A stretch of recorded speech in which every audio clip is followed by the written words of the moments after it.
They said it was just a seating oversight. But when I saw my name next to the kitchen door, while the rest of the family clinked glasses in candlelight, I knew exactly where I stood in their story. So I stood up, walked out, and made a call that would cost my brother's in-laws $40 million. If you've ever been quietly humiliated by your own family, this story is for you. My name is Madison Grant. I'm 38 years old, the founder and CEO of Ether Technologies, a company that began in a cramped one-bedroom apartment and now partners with Fortune 500 giants. From the outside, you might assume my journey has been paved with support, recognition, pride. But the truth is simpler and more painful. I've spent most of my life invisible in the eyes of the people who should have seen me first. My brother Blake and I are only 2 years apart. Growing up in Portland, Oregon, we shared everything: bunk beds, backyard adventures, bowls of Lucky Charms on sleepy Saturday mornings. Our mom Diane packed our lunches in matching brown paper bags, his always with a sports-themed napkin, mine with a post-it note reminding me to smile today. In those early years, things felt fair, equal, safe. But then came middle school and the quiet shift that changed everything. Blake shot up in height, made the varsity basketball team by freshman year, and started showing signs of the athletic greatness my dad had longed for. You could feel the air shift around my father Gregory whenever Blake walked into the room. He stood taller, his voice filled with a kind of pride that made you want to earn it for yourself. I, meanwhile, had fallen in love with machines. More specifically, with an old IBM desktop my uncle gave us when he upgraded. I took it apart the first week I got it. My mother had nearly fainted. But by the end of the weekend, it was reassembled and running faster than before. Just a hobby, my dad muttered when he found me writing lines of code one summer morning. You'll grow out of it once you discover makeup and boys. That same summer, Blake won MVP at his basketball camp. My parents threw a barbecue. Neighbors came. My mom made her famous blueberry pie. I spent the afternoon inside debugging a simple game I designed. When I showed it to them later that night, my dad looked up briefly from the dishes. "That's nice, sweetheart," he said. "You should ask Blake to show you how to do a free throw sometime." It didn't matter that I made the honor roll every semester, or that I was captain of the mathletes and debate club. At home, the measure of value was something else entirely, something I didn't seem to possess. My 16th birthday fell on the same weekend as Blake's state championship game. We never even cut the cake. 3 days later, Mom apologized with a tired hug and a slice of leftover store-bought cheesecake. "You understand, right? This could be Blake's ticket to college," she said, as if my SAT prep and summer robotics courses were just side quests. But I understood perfectly. The gap widened in college. I got into Stanford on a full scholarship for computer science. Blake went to our dad's alma mater on an athletic scholarship, though he barely graduated with a business degree he treated like a necessary chore. Every time I called home to share news, an internship at NVIDIA, a published research paper, my parents would respond with polite disinterest before shifting the conversation back to Blake's latest career. Twist, a marketing gig here. And Firminus.1, assistant coach position there. And yet, I never stopped trying. I once flew home from Palo Alto for Thanksgiving despite having 3 major projects due. At the dinner table, my mother turned to Blake and asked him to say grace, adding, "We're just so proud of everything you're doing." Then she turned to me. "And Madison, how's the weather in California?" I swallowed hard, smiled, and passed the cranberry sauce. Even my graduation was tainted. I was valedictorian. I had practiced my speech for days. My parents arrived 20 minutes late, missing the speech entirely because Blake had a charity golf event with his new company. We almost didn't make it at all. My dad laughed when they arrived, planting a kiss on my cheek. It was always that kind of laugh, the dismissive, indulgent laugh people give you when they don't think you'll ever truly matter. But I did matter. I just didn't know it yet. My 20s were a blur of Silicon Valley hustle.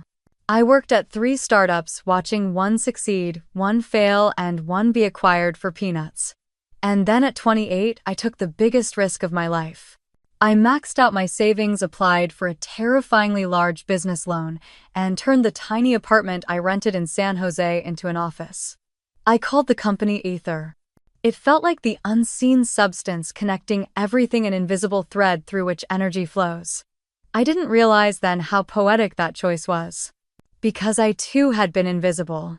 And now I was building my own current. Those first 2 years were brutal.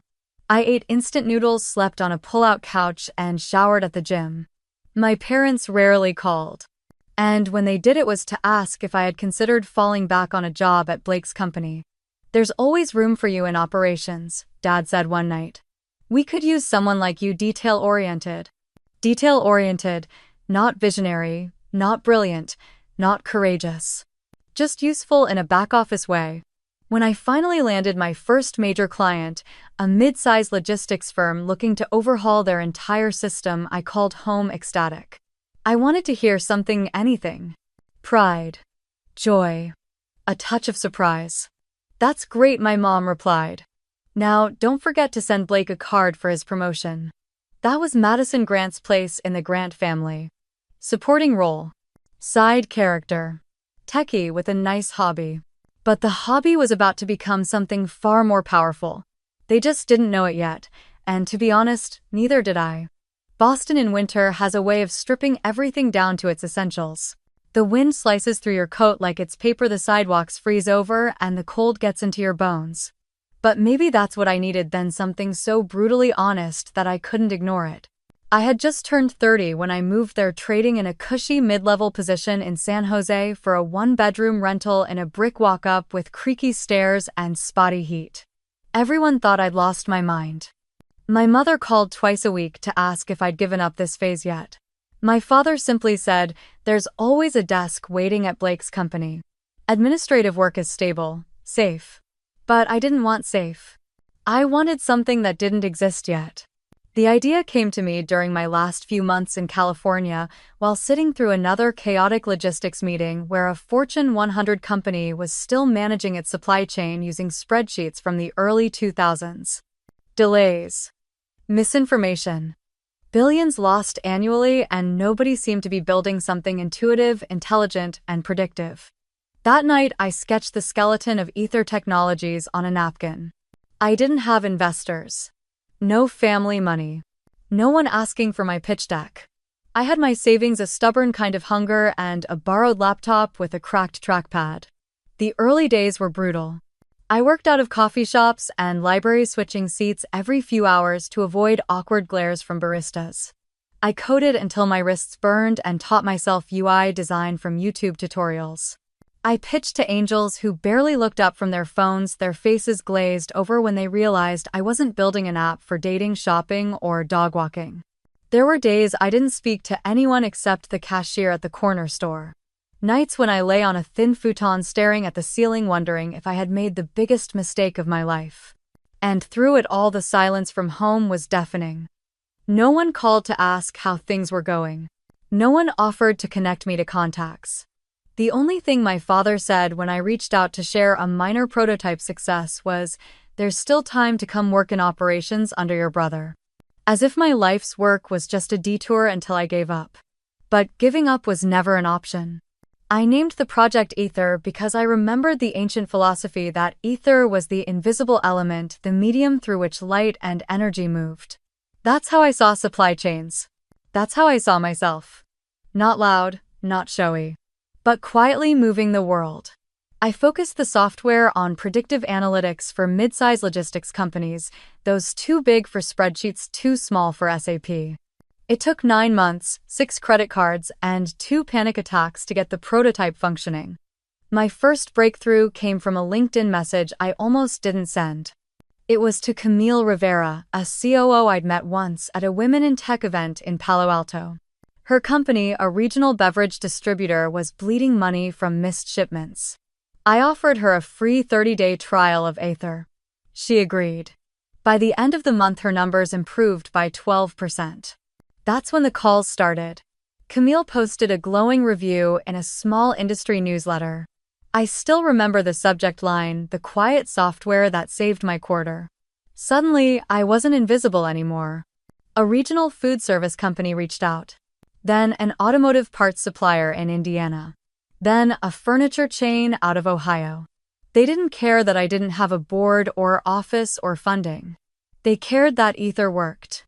By year 2, I had 5 paying clients and 1 part-time developer. We worked from my tiny apartment eating instant noodles and debugging through the night. We didn't have ergonomic chairs, but we had momentum. And that was everything. I sent a short update to my family group chat. Ether just signed its 5th enterprise client. Revenue's finally covering expenses. The only response came from my mother. Are you still in Boston cold this time of year? It stung more than I wanted to admit. But I saved that message anyway. Because I knew one day I'd look at it and feel only pride for how far I'd come without applause. The true turning point came in March when we were invited to pitch at the East Coast Tech Futures Conference. I almost didn't apply, figured we were too small, too scrappy. But Camille insisted. You've got the traction. Now get the attention, she said. I wore the only blazer I owned. Walked into the conference hall with trembling hands. I spoke for 7 minutes. Walked through real data, showed them how Ether predicted delays before they happened, how we helped reduce transit costs by 18%, how we adapted in real time to global disruptions. People listened.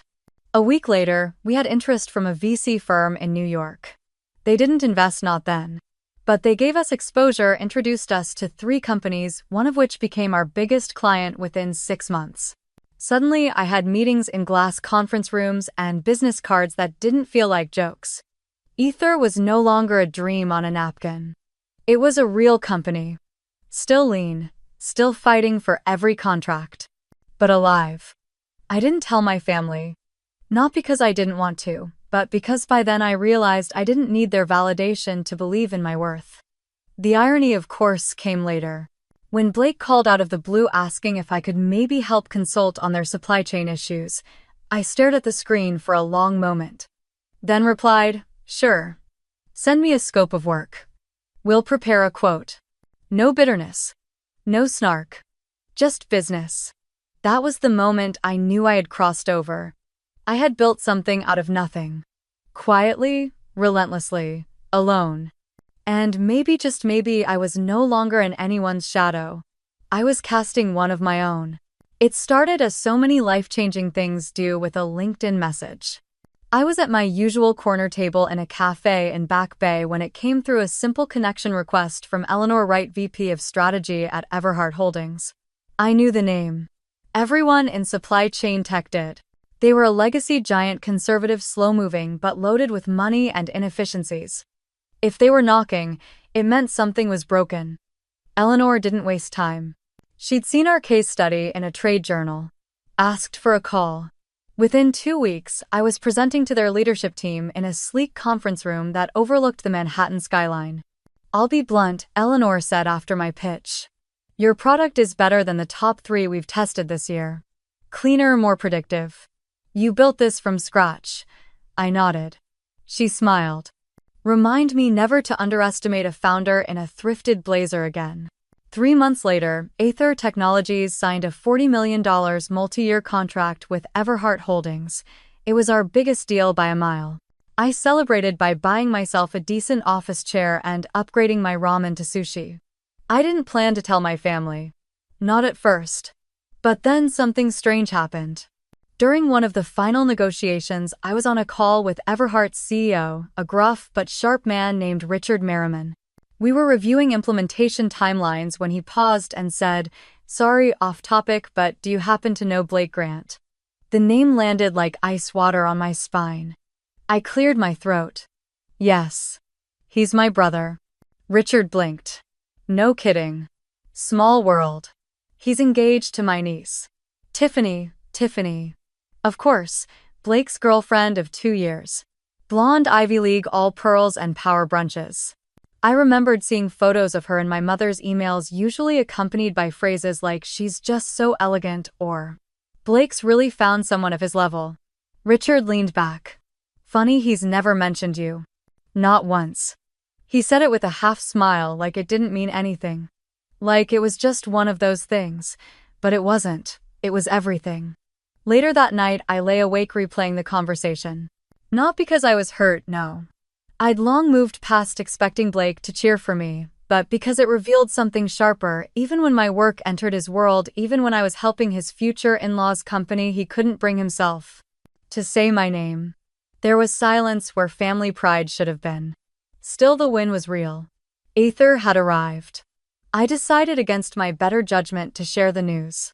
I emailed a photo of the signed contract to our family group chat subject line, "We did it." No response for a day. Then my mother wrote, "That's great, honey. Have you picked a dress yet for Blake's wedding? The theme is cream and gold." That was it. Not congratulations. Not, "We're proud of you." Just a reminder to not clash with the decor. For the first time in a long time, I didn't cry. I didn't scream into a pillow or call Ethan, my partner, to dissect the hurt. I just stared at the message. And I laughed. Because it wasn't funny, not really. But it was absurd. Like some cosmic joke that kept getting told. You in a contract that validates everything you've sacrificed for years, and your mother wants to know if you'll wear beige. Still, there was a part of me that hoped they'd surprise me. That maybe, just maybe, Blake would reach out, acknowledge the intersection of our worlds. But when the next family Zoom call rolled around, he barely looked up from his screen. I said something light like, "Funny coincidence, huh? Me working with your fiancé's family's company." He just smirked. "Guess that tech stuff you're doing is working out." And then he pivoted like it was nothing. Like I was nothing. After the call, I stood in my kitchen staring out the window. The city below buzzed with life, taxis, honking streetlights, blinking people chasing stories I'd never hear. And I thought, what does it mean to succeed when the people you love pretend not to see it? That question hung in the air like a fog. But so did something else, something quieter and more powerful. Maybe success isn't meant to change them. Maybe it's meant to free me. In the weeks that followed, I buried myself in the Everhart rollout. We onboarded 3 departments in record time. Eleanor called us surgical. We were efficient, responsive, and dare I say it, brilliant. Word spread. We gained press coverage. A small piece in TechCrunch. A bigger one in Forbes Women, and still, not a word from home. One afternoon, while finalizing a dashboard integration with the Everhart team, Richard called me privately. "I had dinner with Blake and Tiffany last week," he said. I braced for whatever was coming. "I mentioned you told them how impressed we are with Aether." Blake laughed and said, "Yeah, she's always been the overachiever." Richard paused. He didn't mean it kindly. I smiled, though it didn't reach my eyes. "That sounds about right," I said. There was silence on the line. Then Richard added, "Just know we see you, Madison. Even if some people never will." I stared at my monitor long after he hung up. Because those words, simple and unsolicited, meant more than any champagne toast or press feature. They meant I was finally being seen, maybe not by blood, but by truth. And maybe, just maybe, that was the beginning of something stronger.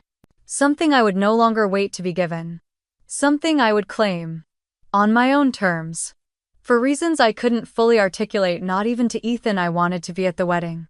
Maybe it was vanity. Maybe it was longing. Or maybe it was something more fragile, the desperate hope that this time, after everything, I'd be seen. Not for my resume, not for what I'd built, but for who I was, Madison Blake's sister, the daughter who had kept going when no one clapped. The wedding was set for early May at a vineyard estate in Connecticut. According to my mother, it was going to be magical, like something out of a Nancy Meyers film. She said it with pride, as though she were the one getting married. Maybe in some ways she was. I hadn't spoken directly to Blake in weeks when the invitation arrived. It came later than I expected, tucked between a credit card offer and a package from Aether's UX consultant. The envelope was elegant cream with gold calligraphy, but there it was, my name misspelled. Madison Grant plus guest. I stared at it for a full minute. I wasn't surprised exactly. But something about it still stung. I ran my fingers across the embossed lettering, wondering if it had even been him who wrote the guest list. "Do you want to go?" Ethan asked when I showed him. "I don't know," I admitted. "But I think I need to." He didn't hesitate. "Then we'll go." I started making the mental shift from founder to family member, a role I hadn't played convincingly in years. I ordered a gown, a navy satin number with a square neckline and subtle pleating. Clean, timeless, a little defiant. I booked our hotel, confirmed the RSVP, and wrote a short message on the reply card, "Looking forward to celebrating this milestone with you both." It felt formal, detached. But that was all I could manage. A week before the wedding, I called Blake. I don't know what I expected, maybe a warm catch-up, maybe even a reluctant apology. But when he answered, his voice was clipped. "Hey Maddie. What's up?" "It's been a while," I said. "I just wanted to say congrats. Big weekend coming up." "Yeah," he said. "Crazy busy. We're doing back-to-back rehearsals and last-minute adjustments." There was a pause, the kind that begs for someone to fill it. "I got the invite," I said lightly. "Looks like a beautiful venue." He exhaled. "Tiff picked it. You know her, she's all about aesthetics." Another pause. "I'll let you go," I said finally.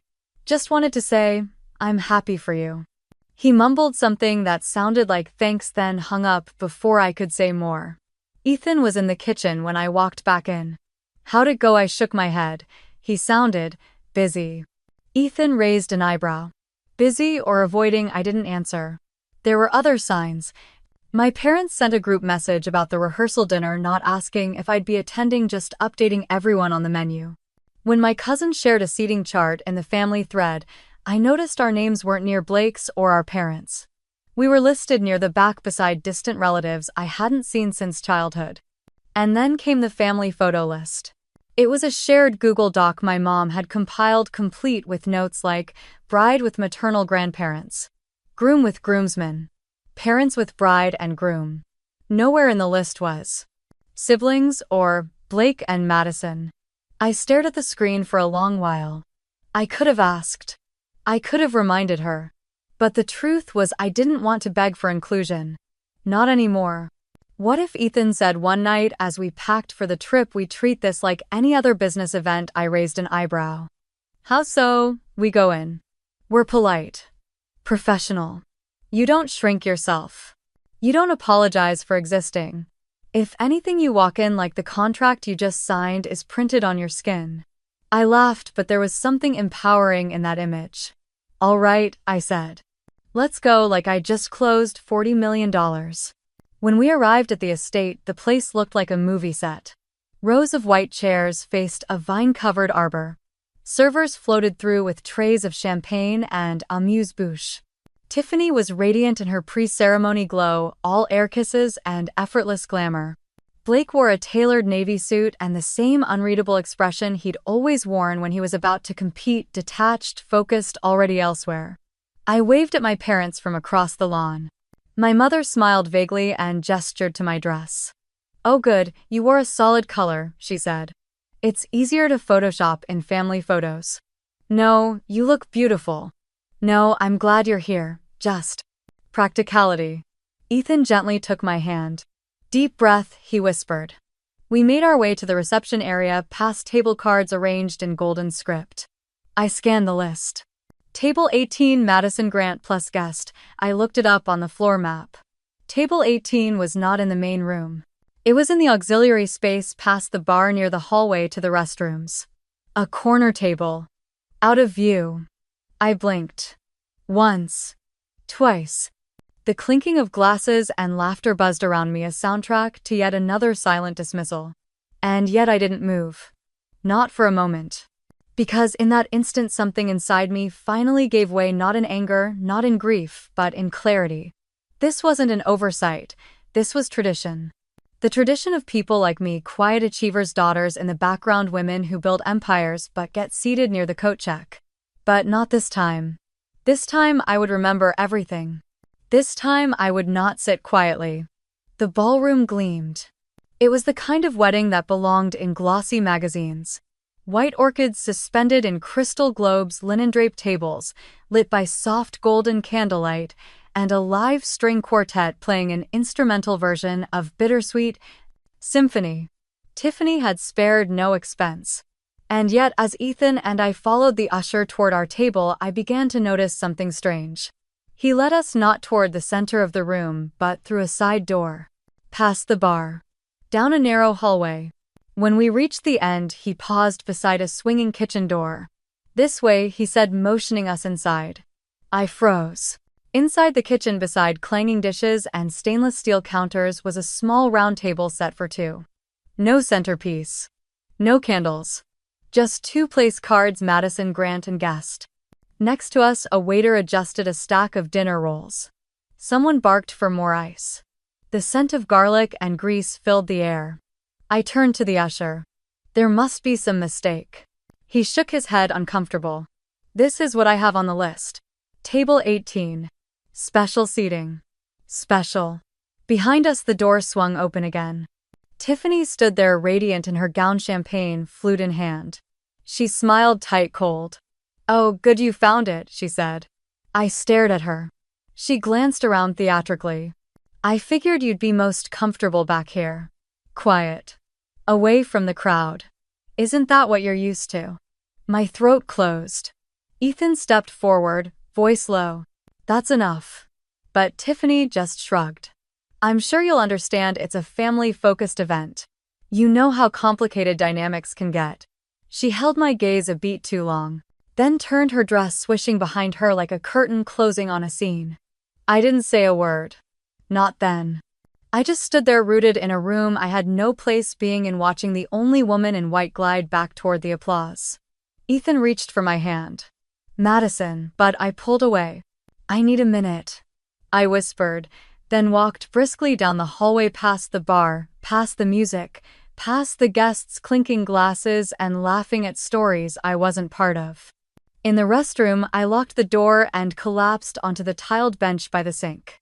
The sob came hard and sudden. Not graceful. Not cinematic.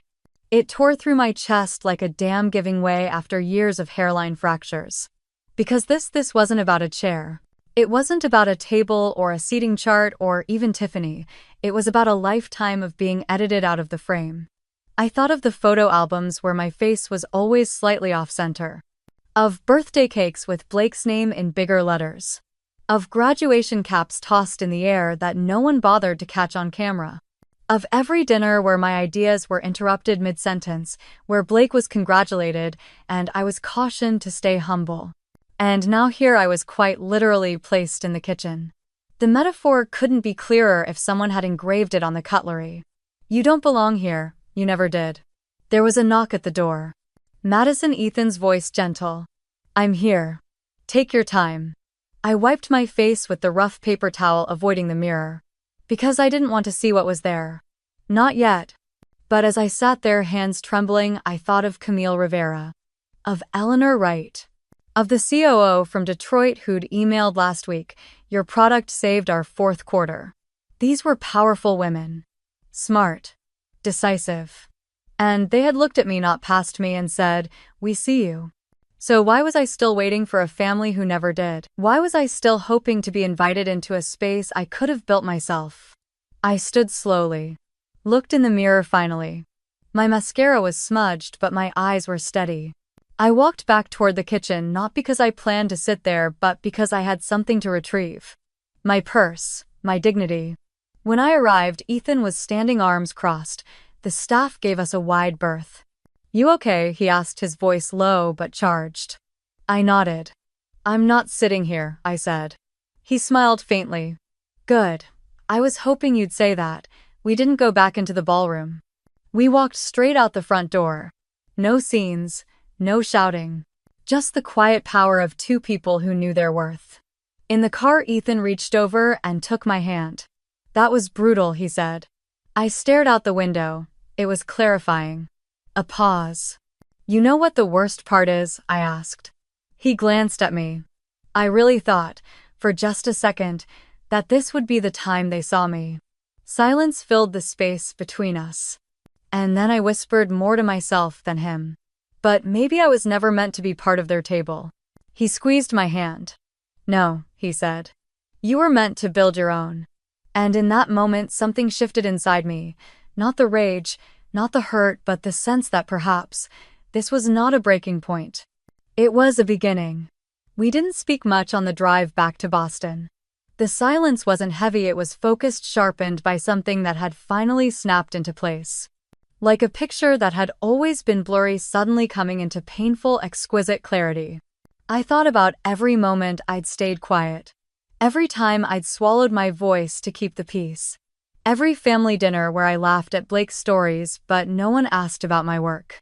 And then I thought about the Everhart contract.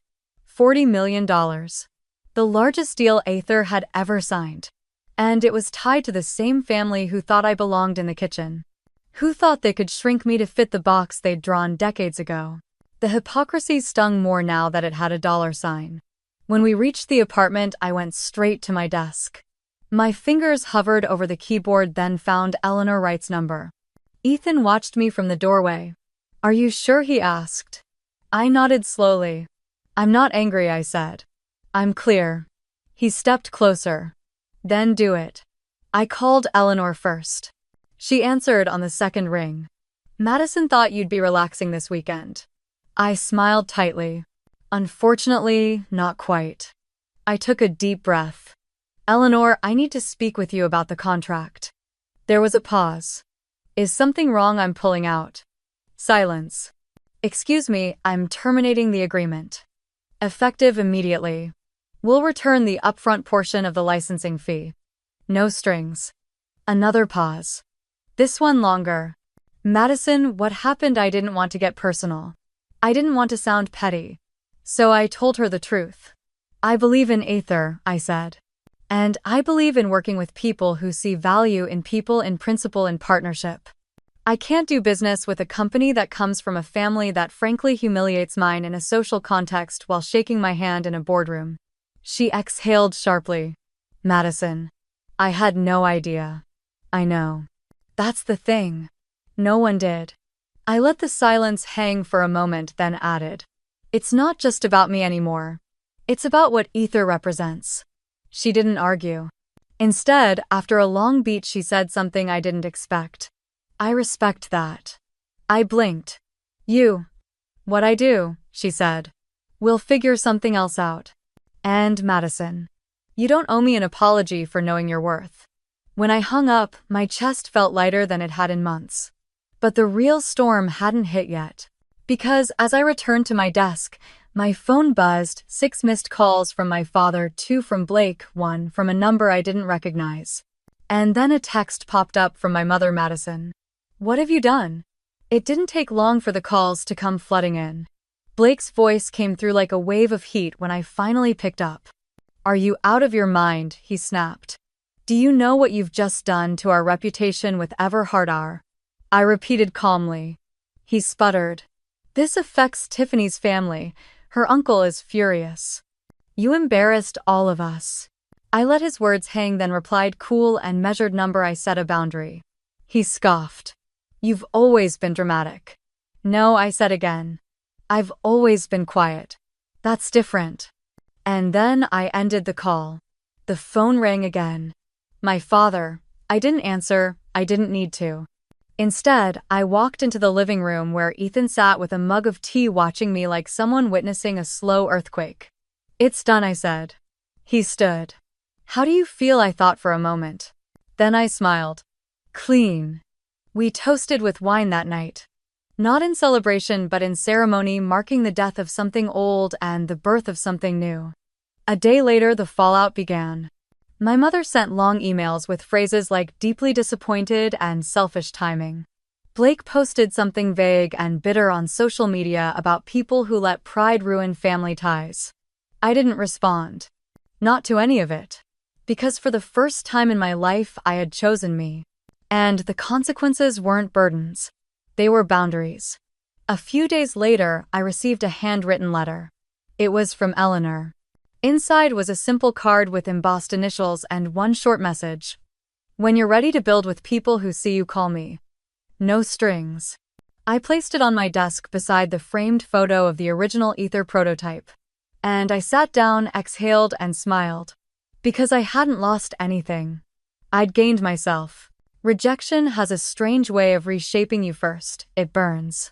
Then it carves. And then, if you're willing to let it, it makes space for something more honest to grow. By the following Monday, my inbox had 3 unexpected subject lines. "Let's connect. Saw you at the Everhart wedding. Impressed by your stance. Aether on our radar now. Quiet strength never goes unnoticed." They weren't from friends. Not from family. They were from executives. People who had been at the wedding. who had seen something they couldn't quite explain but felt compelled to respond to. One woman, Julia Wynn, COO of a logistics firm in Seattle, wrote, "I didn't know who you were until I asked someone during the reception why the CEO of Ether left early. When I heard what happened, I Googled you in the hotel lobby. I just want you to know you walking out was the strongest brand pitch I've ever seen." Ether received 3 partnership inquiries that week, all from companies I'd been chasing for years with little response. Now they were chasing me, and I hadn't said a word. I hadn't made a speech, hadn't caused a scene, hadn't aired dirty laundry. I had simply refused to stay where I wasn't respected, and somehow, that spoke louder than anything I could have posted on LinkedIn. It was surreal, but also strangely affirming. Like the universe was whispering, "You were never invisible." They were just looking in the wrong direction. At the same time, my family went quiet. No follow-ups, no apologies, just silence. The kind that used to gnaw at me. But this time it felt like distance. Not punishment. Like space I'd chosen, not space I'd been pushed into.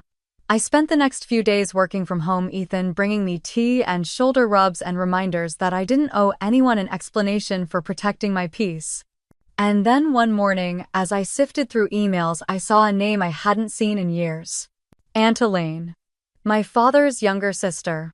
She was the only one in the family who'd ever made me feel seen as a child.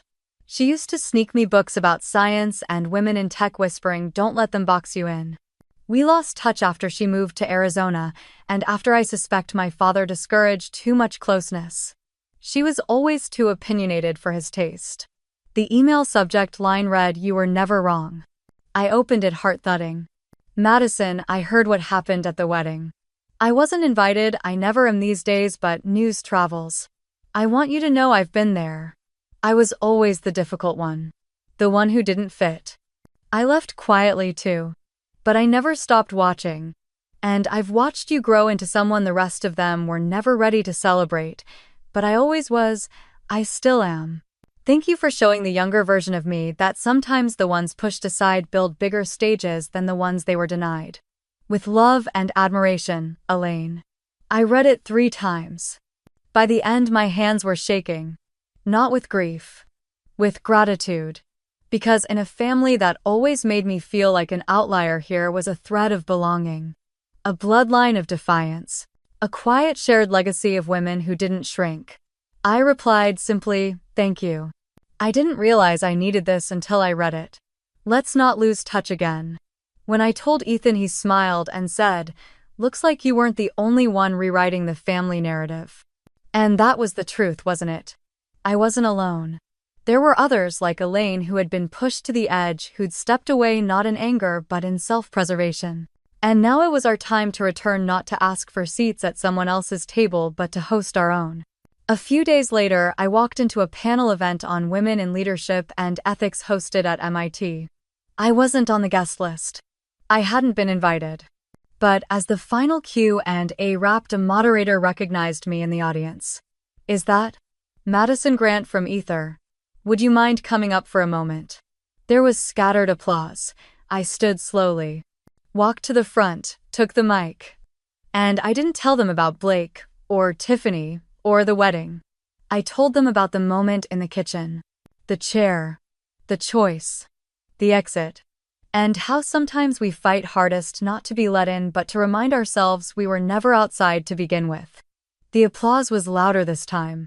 As I stepped down, one young woman approached me, tears in her eyes. "You don't know me," she said, "but I watched everything unfold from my table that night, and it changed me.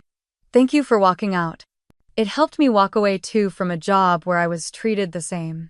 I didn't have words, only a nod. Because that was the ripple. That was the quiet revolution. Not a viral post, not a media blast.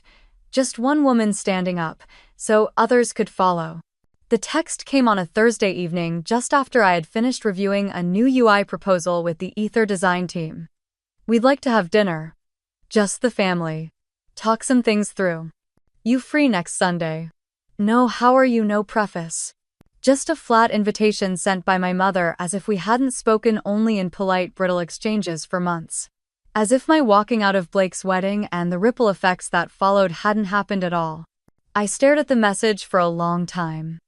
There was a version of me not so long ago that would have dropped everything at the hint of inclusion. A version of me that would have agonized over what to wear, what to say, how to shrink myself just enough to be acceptable but not so much that I disappeared entirely. But I wasn't her anymore. Still, I replied yes. I'll come. Ethan looked up from across the room. You don't have to do this, he said gently. I know, I replied, but I want to. Not for them, for me. He nodded, understanding what I didn't need to explain. This wasn't a plea for reconciliation. It was a full circle moment, an intentional act of clarity. Sunday arrived. I wore black. Tailored pants, a silk blouse, sharp heels. Not to impress, but to remind myself who I was. The restaurant was neutral territory, high-end, discreet, dimly lit. The kind of place my parents favored for moments they wanted to feel in control. When I arrived, they were already seated. Blake glanced up, offered a nod that was more reflex than greeting. My mother stood halfway, gave me a fleeting air kiss. My father gestured to the open chair as if I were a client and he were a banker finalizing terms. I sat down. The conversation started predictably. Weather. Stocks. My cousin's new baby. No one mentioned the wedding or the contract or the seating arrangement that became a metaphor for my entire childhood. It was like watching a play in which everyone refused to acknowledge the fire that had burned down the first two acts.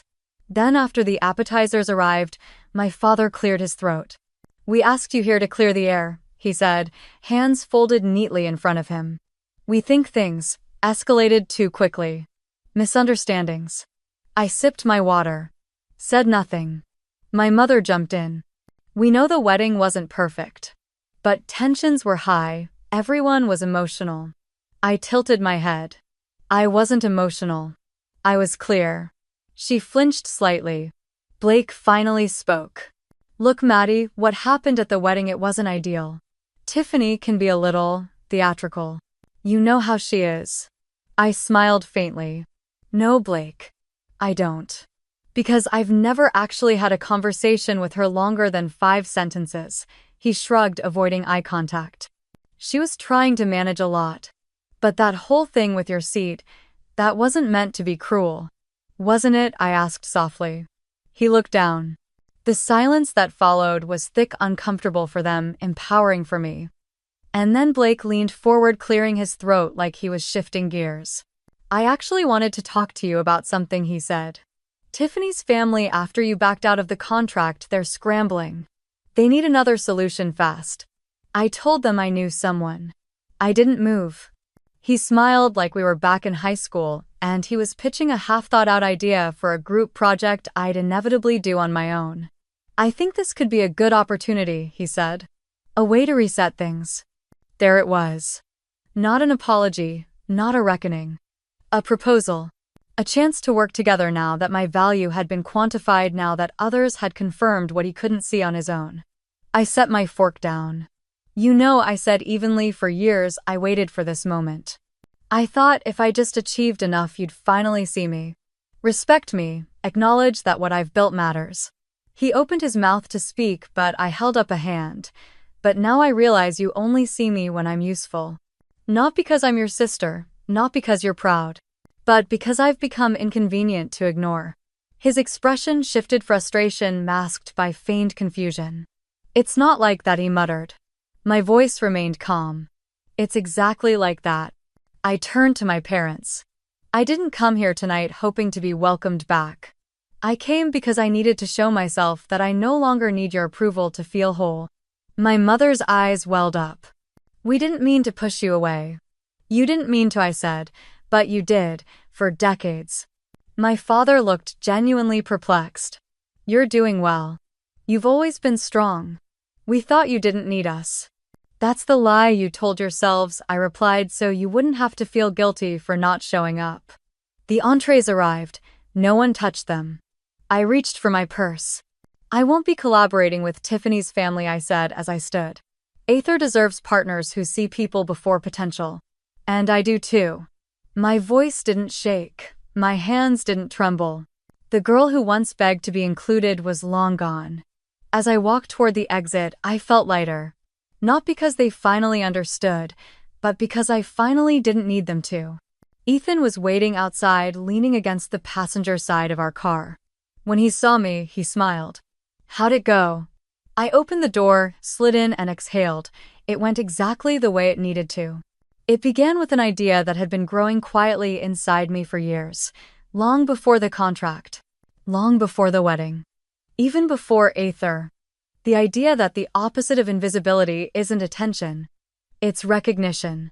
Not the kind you beg for. Not the kind that's earned by outperforming your pain. But the kind that says you belong even if no one ever said it out loud. I called the initiative visible. Just one word.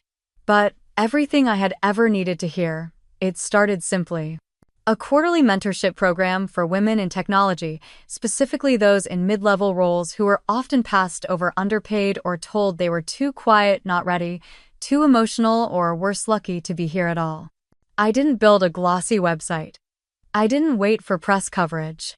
I just emailed 5 women I had met across the years: engineers, designers, analysts, women who stayed late, never interrupted, and had brilliance hiding under layers of caution. Within a month, those 5 turned into 20.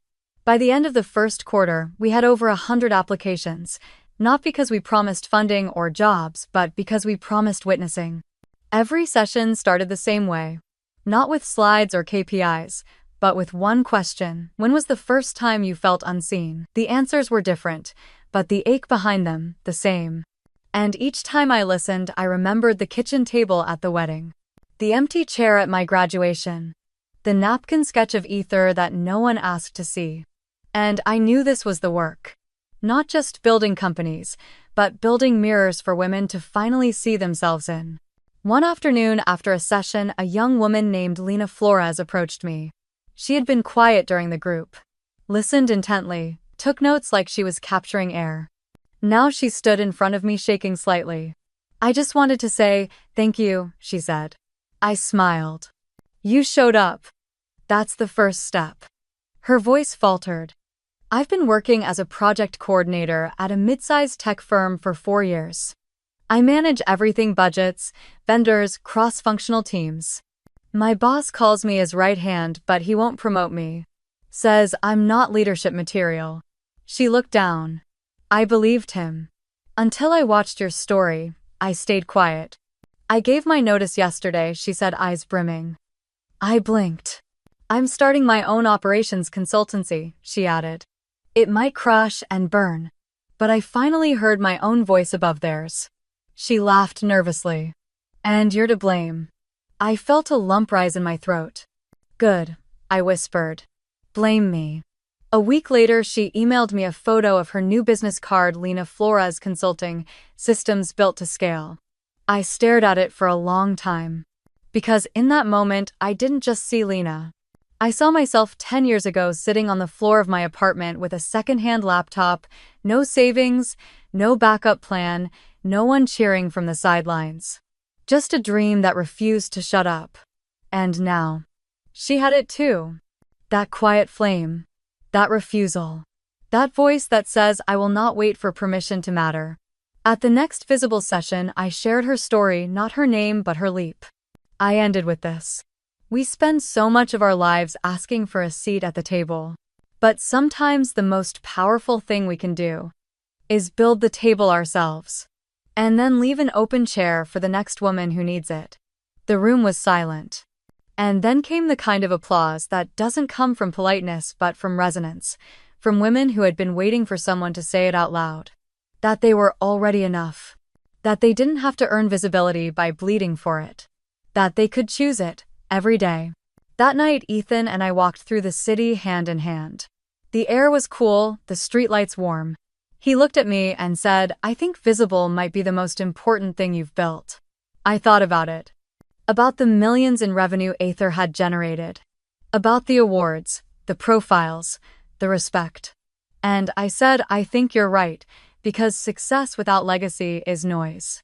But helping someone else see themselves for the first time, that's music." Before we went home, I stopped at a bookstore and bought a blank journal. On the first page, I wrote, "For the ones who stayed quiet too long. For the ones who thought they were the only one. For the ones who are finally visible." The ballroom was quieter this time. Not because it was smaller, on the contrary, it was grand. Hundreds of women filled the velvet chairs at the National Women in Leadership Conference. Crystal lights glittered overhead and an expectant hush blanketed the space as the final speaker was announced. My name. I stepped onto the stage in a navy suit. The same shade I wore the night I walked into my brother's wedding. This time, though, it wasn't armor. It was just me. The podium was warm under my palms. I looked out at the crowd, not with fear, not with a hunger to prove myself, but with a calm certainty I belong here. I began. A few years ago, I was invited to a family wedding. My name was misspelled on the place card. My seat was in the kitchen. And I was told it wasn't personal. A soft laugh rippled through the crowd, half amusement, half recognition. I walked out of that wedding. And the next day I walked into my company headquarters and canceled a $40 million deal. Not because I was angry, but because I was clear. Eyes widened. Phones lifted. I saw people begin to take notes. For a long time I fought to be seen by a table that had already decided I didn't matter. But that night something shifted. I realized I didn't need to be at their table. I needed to build my own. I paused.